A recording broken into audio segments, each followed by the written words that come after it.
Assalamu alaikum everyone, my name is Fahad and I'm delighted today to be joined by a very good friend and colleague of mine, Mr. Amjad Pervez, who's a serial entrepreneur and he's the chairman of Jumpstart Pakistan. As we're all in a lockdown, we're staying at home, we're trying to stay safe in these sort of challenging and testing times. I thought I'd start with conversations with some really inspiring people who've done great things in their lives, and hopefully we collectively can learn something from each other and make the most out of these challenging times, be it through professional development, personal development, or by making a difference in the communities that we all live in. So without further ado, I'd like to welcome Mr. Amjad Pervez. Assalamu alaikum, Amjad bhai, how are you? Walaikum salam. Fahd, it's a pleasure to be speaking to you and obviously to the viewers. Uh, it's always nice to see young people like you taking up the challenge from people like me who obviously are now getting on a bit. So it makes me absolutely uh, very happy that at least we've got people who are talented, who are caring in the society. So humanity has a big chance, inshallah. Great, great. And I'm just I'll start by sort of getting to know a little bit about your own personal journey and your background. And, you've obviously done loads of great things in business and entrepreneurship and, getting involved with the communities and everything. So tell us a little bit about how it all started. Okay, so my father and his brothers originate from Baramulla in Kashmir, the occupied Kashmir, but they fled Kashmir and settled in Punjab. My father was in the British Army. He's a decorated soldier. He saw action in Burma. And as you know, post 1947, after the war, Britain and Europe needed to rebuild their economies. Uh, and soldiers, particularly young soldiers from across the world, the empire countries, particularly from Caribbean and around the Commonwealth, which is now Commonwealth, were actually invited.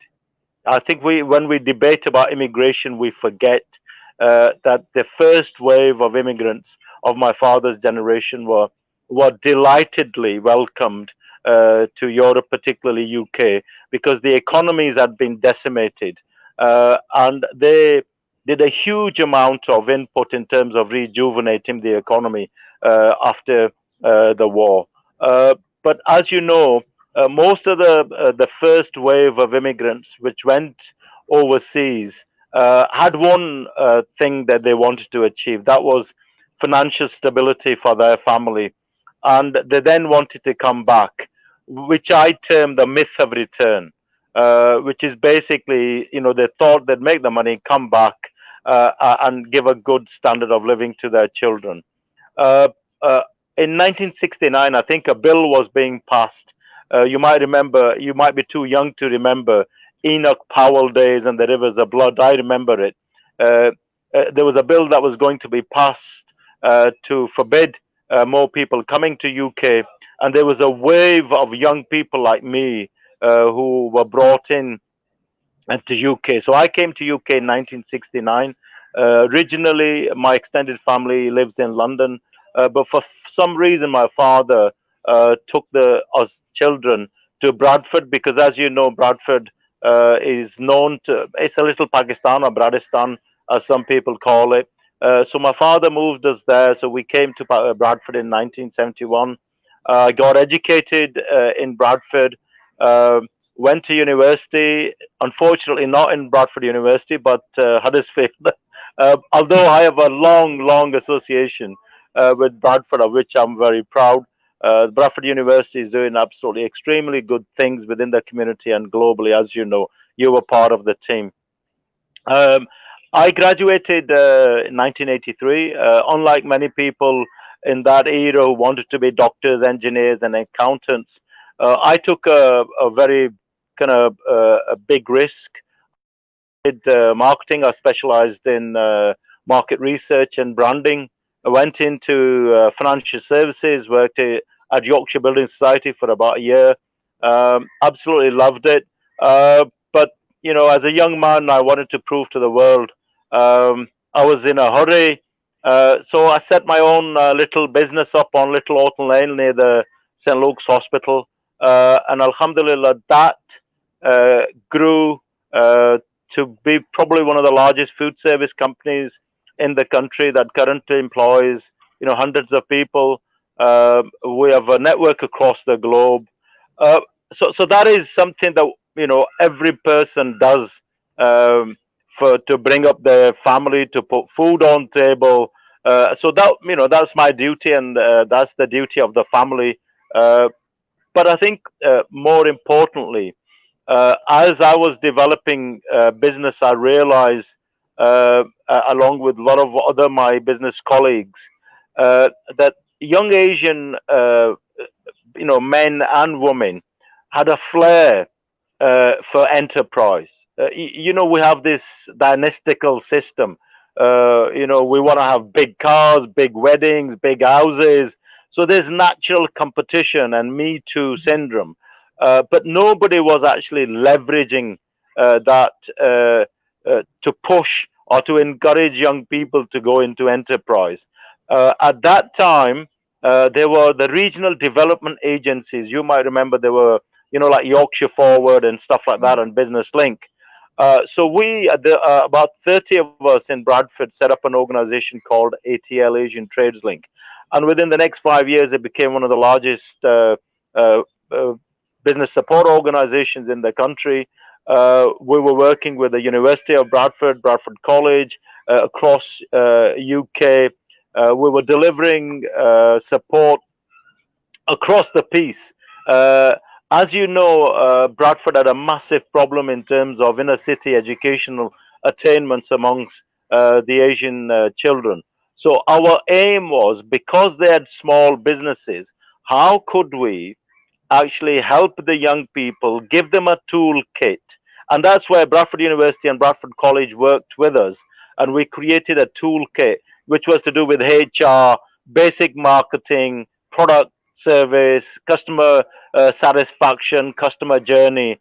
So these kids, even though they didn't have the GCSEs and A levels, at least they could go into their businesses, right, and upgrade them and make a career, and obviously make sure that the family was looked after.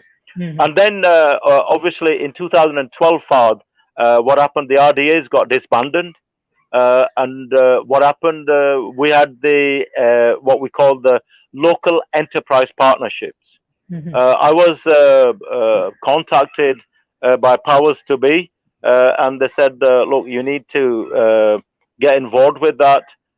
So I actually became chair of the Education and Enterprise Committee, which was working directly with Lord Young, who published Business for All. You may remember what that did. What it ensured that the educational sector, from primary school to secondary to colleges and universities, ensured that enterprise was taught in the schools and universities. Uh, uh, and that really is a bit of my background. And then obviously Mm-hmm. in 2017, I met Khurram. I mean, they were doing a similar kind of stuff here. And at the back of my mind, when I retired about 10 years ago, I wanted to do something in Pakistan. But you have these. Yeah, we'll come. Yeah, we'll come to Jumpstart in a bit. But just to sort of touch up on your journey, like what would you say like your highs and lows were like in your career in business? So what would you say if you were to sort of look back at your own personal business journey? I think those of us who are immigrants will know that this is very difficult for people who are not immigrants to actually understand this. As young people in Britain, going through the education system, you're taught that everybody is equal. You've got equality of opportunity, right? You get your GCSEs or you get your A levels. You go to university, and the world is your oyster. But unfortunately, what you find is, because of probably your color, uh, probably because of your name. There are numerous studies that have been actually done that I'm not making this up. People can Google this, right? Just by the sheer name that you have, it's a hindrance. So the high really for me was, despite all these challenges, particularly in the 70s and the 80s. Uh, I think for me it was a determination that whatever the challenges are, I need to get to my point Z. And what is that point Z? That you need to be economically independent, you need to be educated, and you need to have skills, and those skills need to be upgraded so you stay relevant. I think those were the highs, and the lows really. Uh, are that when you look at the communities, the laws aren't personal laws. I see a law as a learning curve. I don't see it as a disappointment. You look at Yeah. what you've done wrong, or where maybe you have a challenge. You learn from it. You go back. You do it again. Maybe it's the team. Maybe it's your tactic. So to me, that really isn't an issue. I think the biggest law for me, looking back the 40 years, is that despite the entrepreneurialism, despite the hard work, uh, I'm not sure whether we're still recognized as equal citizens in UK. And I think that, Fard, could be the way we select our leadership, the leadership that Mhm. goes and represents us at council levels, at MP levels, at institutional level. The brotherly system is good. Yeah, I mean, unions are brotherly, conservative parties are brotherly. But I think what we've got to what really concerns me is that using the brotherly system, we've got to get meritocracy into the system. So in every sphere of life, we've got people who are competent in representing us, right? Although we're probably one of the largest minorities in UK, but if you look at our kind of hand to the power, and in terms of what we've achieved, there are other communities who are smaller than, but because they're united and their tactics are far more strategic, I think they're far more successful than we are. So I think for me, that is something where we need to work very quickly. I mean, if you look at the Labour Party now, and I'm not particularly picking on the Labour Party, I'm just going to give you an example of it.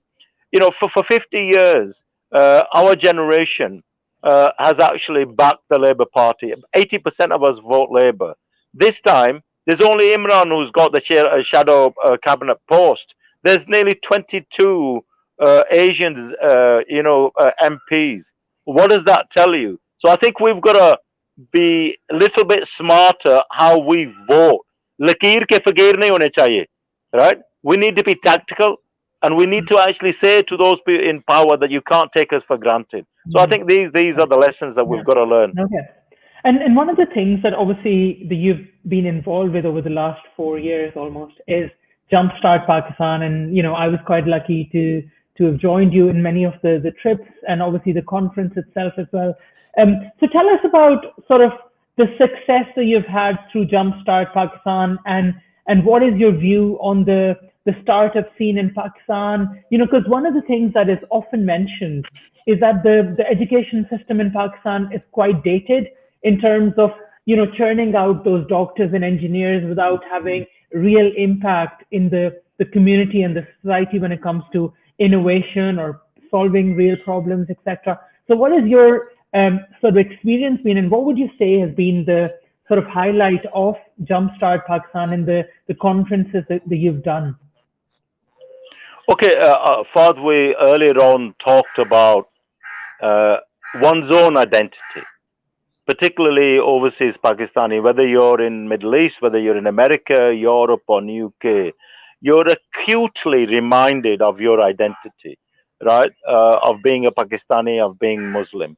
Uh, so if you're going to be defined by what is happening in Pakistan, so if people think Pakistan is corrupt, is mafia, there is no process, there's no meritocracy, irrespective of what you achieve, right, in terms of your personal wealth, your profile, the number of gongs you get, uh, I think there comes a stage in your life when you think, hang on, if I'm going to be defined by what is happening in Pakistan, then surely I need to play a part in defining what that Pakistan looks like.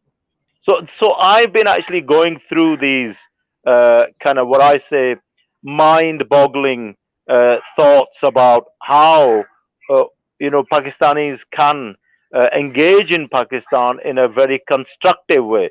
Not coming here and saying to Pakistanis, native Pakistanis, that you don't know anything, we know more than you because we've come from overseas. I think it's got to be a bit of a collaborative. We bring something new. I'm a fish out of water in Pakistan, so we've got to learn from each other. So I think if you look across the globe, Fahad, uh, 20 years ago when I was trading with Turkey, the Turks and their reputation was just as bad as what we had in Pakistan. If you look at Malaysia 22 years ago, 25 years ago, it was exactly the same thing. You look at India, you look at Dubai.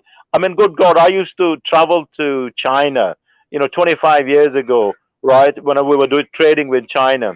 And nobody wanted to, stop at Dubai because it was such an horrible airport. But if you look at what they've done and how they've done it, so if you look at Malaysia, one person came, he regimented the country. They had a strategic vision, right? They had strategic objectives, and we talked about meritocracy and accountability. And guess what?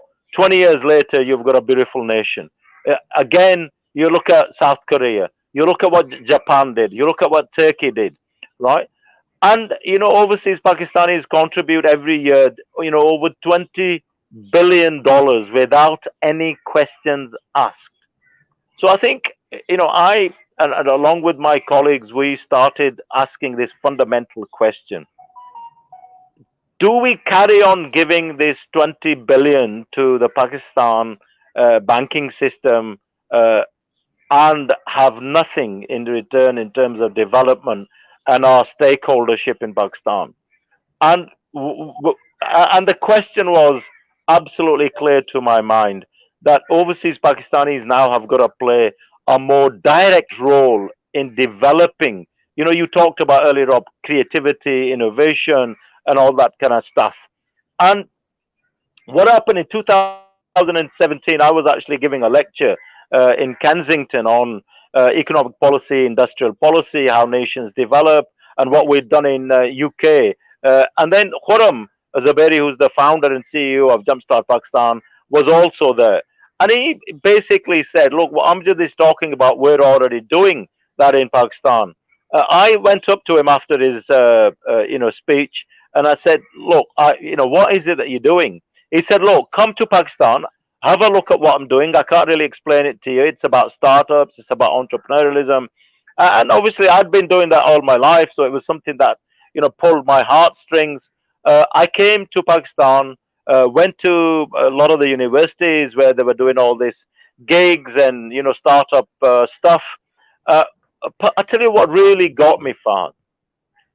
The young people in Pakistan are A, disciplined, B, hungry, and C, which is really, really, really took my heart, was that they had respect for those people who show them the way.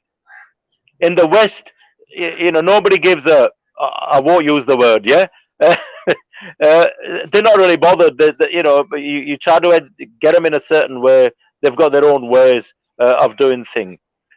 So I said, Khurram, what you're currently doing is just about startups, right? And where Pakistan is in terms of economic cliff, what we really need to do is build an ecosystem of enterprise, i.e., from primary school to secondary school, right? In the villages where I mean, 4% of the people go to university, and what happens to the remainder 96%? God knows, right? So we've got to be inclusive.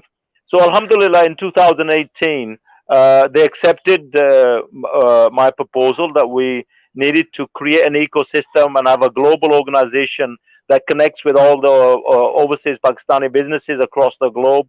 So in 2018, Bradford University and you in particular, Fad, played an active role in being our key sponsor. Uh, I mean, the first conference was a shocker to me in terms of how people didn't turn up on time. The scheduling was all over the place.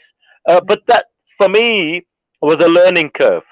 We're used to meticulous timing, scheduling, content, and all that kind of stuff. But Alhamdulillah, then in 2019, we had 3 days in Islamabad, 3 days in Lahore. We had over 20,000 visitors from across the globe. We have a sector-based policy that promotes 10 sectors, which includes education, enterprise, and companies in the first 3 years, what we're trying to do is Pakistani companies who want to invest in Pakistan come into those sectors, right? And those companies in Pakistan who are in similar kind of work, so we make them come together. And what happens when two businesses come together? They talk about growth, about joint ventures and stuff like that. And we're hoping that within the next 10 years, we will add $100 billion to the economy, not million, 100 billion. I think it's possible. I think just the agri-tech sector alone could, feed the world if we do this right. Then obviously we've got, roughly about 70,000 techies that graduate every year. I mean, tourism is huge, but I think the biggest challenge that we have is ease of doing business. We need actually a lot of the process to go online. यहाँ पे एक मसला है Fahd, अगर आपने कोई काम करना है ना, तो फलाने बंदे को मिलना है जी. You have to meet this guy, and this guy knows the other. Why do I need to have 10 dinners to open a business account? Yeah. This kind of nonsense, right? Why can't I pay my bills using direct debits? And why do I need to queue up at the bank for hours and waste my time? I think customer journey and customer satisfaction needs to be at the heart of Pakistan's. And I think Pakistan needs to actually focus on just one thing. And this is what we're doing through our industrial policy, what we're presenting to the ministers. For the next 10 years, if we just focus on one thing, which is that Pakistan needs to actually create a competitive value chain provider. What does that mean? That means in any product and service that we produce, we need to be competitive, but we need to be consistent in quality and customer service. I'm telling you, Fad, we get these three things right, we've got 10 million Pakistanis across the globe in the most developed economies, right? And they are natural bridge to prosperity. And that prosperity is not just for Pakistan, right? The overseas companies that are in UK, if they grow, they're going to create more, employment in UK and for UK companies and more competitiveness. As we come out of Brexit, that is exactly what used to be. I mean, I met Deputy High Commissioner Dave and Doctor as well, and we had a 2-hour discussion on this, and they're on board. So, inshallah, I think with people across the globe, with a lot of collaboration, this I think is doable. Okay, and finally, Amjad, I know you're self-isolating in your village in Pakistan. We're all going through really challenging times. We've all had to work from home, stay isolated. And I guess what is happening is that, it's quite scary to think about how the world's going to look like after COVID-19. So, obviously, as someone who's quite heavily involved in the entrepreneurship scene, and you're quite aware of, the skills development side of things, what would you say to people that are watching right now about, what can we do as individuals to sort of stay motivated, stay, in terms of our mental well-being, but also focusing on our professional development so that we can stay relevant in the world that would emerge after COVID-19, and we don't stay behind when there'll be job losses, businesses will close, things will change, economies will get disrupted. So what would you say on that? Okay, so that is an extremely good question. And I think the first thing to say is take the advice of the professionals rather than looking at your WhatsApp fake news, disinformation, and conspiracy theories, right? So for me, coronavirus is a derivative of your normal cold, right? But it's highly contagious because it's a new form of cold. You've got to be very careful, particularly if you've got underlying health problems. Now, and the other factor is vast majority of the people who have caught it in the world, I think it's over 90%, have survived. So keep these two factors in your head, right? Listen to the professionals, right? Listen to their advice, self isolate, right? Keep social distancing, right?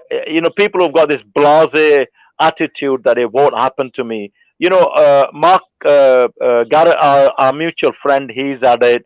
A couple of my relatives have had it. And, even they, though they've come through it, their experience is harrowing. I don't want anybody to go through that. So the first thing is make sure you're safe, you're isolating, doing all the right things. Secondly, I think this is the key thing. If you just think about coronavirus as it is now, about locking yourself in and just about the food and listening to the news, then when we come out of that, you'll be stuck in that groove. The world order is going to change. you know, footballers were being paid millions, if not billions of pounds, right? Entertainers, YouTubers, bloggers had more significance than researchers and nurses and teachers and police and particularly farmers, right? So I think we're going to have to reprioritize what who the key workers are and who the key people are that we've got to look in society. So food security businesses are going to become massive. Pharmaceuticals and particularly medicinal food. So organic food, right, healthy food, right, is going to be absolutely massive. Pakistan is rightly placed, in my opinion, to feed the world with organic. We do not want chemical fertilizers. There's enough commodities in the world that are already doing that, right? We need to create a niche market where we go chemical free. We produce the best products, exotic foods, cash crops, and commodities, and keep it competitive, right? So we feed the world. So that's number one. Number three, sorry, right? A lot of people were talking about 5G and how it was going to disrupt the world, how degrees and educational establishments are now working at home over the next 5 to 10 years was going to change the world. Let me tell you something. Those 10 years are being now shrinked to now. When we get over this, there's going to be a lot more working from home. You're going to have to upgrade your skills on a daily basis. Those people who do not upgrade themselves, who do not take refresher courses, who do not actually look at the world trends and see where their place is, are just simply going to be left behind. So I think these are the key things that people need to note, right? So, I mean, green technology, Fad, and, you know, uh, reusing, Bradford University Recenter is the hub of how we recycle and reuse products. That is going to be a massive thing in the future. So organic kind of green technologies, green power are going to be the 4 or 5 key pillars that drive the next 10 to 15 years. And finally, Amjad Bhai, how are you self-isolating? What are your top tips? And how are you spending your days these days? Okay, so I've been involved in food, and as I've been saying, that the future is in food security, organic food, medicinal herbs, and all that. So for the last 2 years, I've got a little farm in a rural village where we've been experimenting with livestock. We've picked 6 of the best breeds of goat, so we're into breeding those. I'm now experimenting with exotic fruits, medicinal herbs. I'm experimenting with green technologies. We have a big farm, Fard here. So I've actually created a biohazard, so nobody can come in and go out. So I've got, probably about 10, 15 acres where we're doing that. So I'm really enjoying myself whilst I'm thinking all these things. So I'm still staying in touch with friends like you via Zoom and Facebook and stuff. But I think the key message, Fard, for a young generation like yours, this is your century. You are so lucky actually to be born in this kind of century, and particularly I think yes, coronavirus is an adversity, but an entrepreneur looks at that adversity and turns it into opportunity. Please look at these sectors that we talked about. I tell you what, the other thing that's going to happen, we capitalism is going to have to change, right? There's going to be a huge movement in now. Social enterprise has been on the rise, but profit for purpose and responsible capitalism is going to emerge, right? And global collaboration, right, is going to emerge. And you guys, the youth of today, is going to have to play a pivotal role because you understand technology, and with